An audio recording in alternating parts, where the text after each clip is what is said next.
Hello, welcome to the latest breaking news. In this video, you will see important news on trafficking and breaking.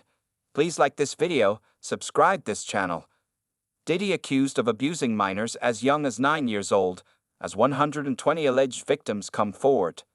Diddy Combs has been accused of sexually assaulting 120 persons, among whom were several minors that were as young as 9.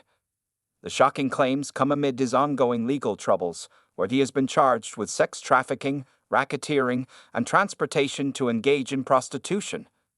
Since Diddy's arrest on September 16, several other victims have come forward with disturbing allegations bordering on sexual assault and drugging incidents.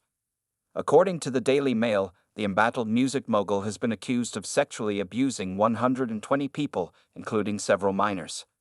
The allegations were disclosed by Texas lawyer Tony Busby, who shared that he's representing the 120 victims because he believes they have a case here. During a press conference held in Houston, Busby noted that 25 of the victims were underage at the time the alleged abuse occurred, with the youngest being 9, 14, and 15 at the time. The abuse reportedly happened at Diddy's infamous white parties or puppy parties and auditions where the Finna Get Loose rapper promised them record deals. The victims are reportedly coming forward with the allegations after federal prosecutors slammed the rapper with his criminal indictment. A hotline number was even created for other possible victims to reach out and speak up. If you're out there and you have been victimized, you're not alone. There is a great strength in numbers, Busby. Diddy was arrested last month just outside the Park Hyatt Hotel in Manhattan, following a grand jury indictment. Federal authorities then released a 14-page indictment against him where they charged him with sex trafficking, racketeering, and transportation to engage in prostitution. He's currently held at the Brooklyn Metropolitan Detention Center as he awaits trial after being denied bail twice in the days after his arrest. At the time, he was said to have been placed under suicide watch as a preventative measure after a source shared that his mental state was unclear.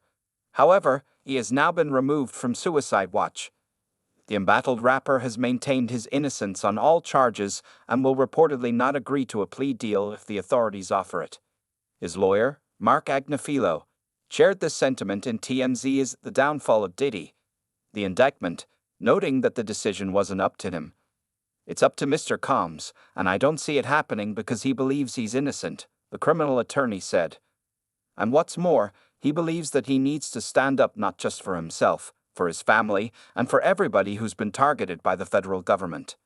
He feels an obligation to those people to say, you know what, maybe I can break the model.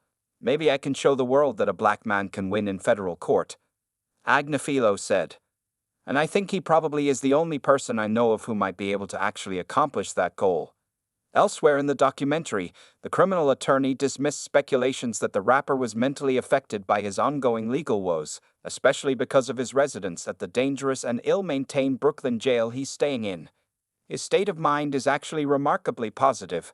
Agnifilo told TMZ after he was reminded that his client could spend more than a year behind bars before even reaching trial.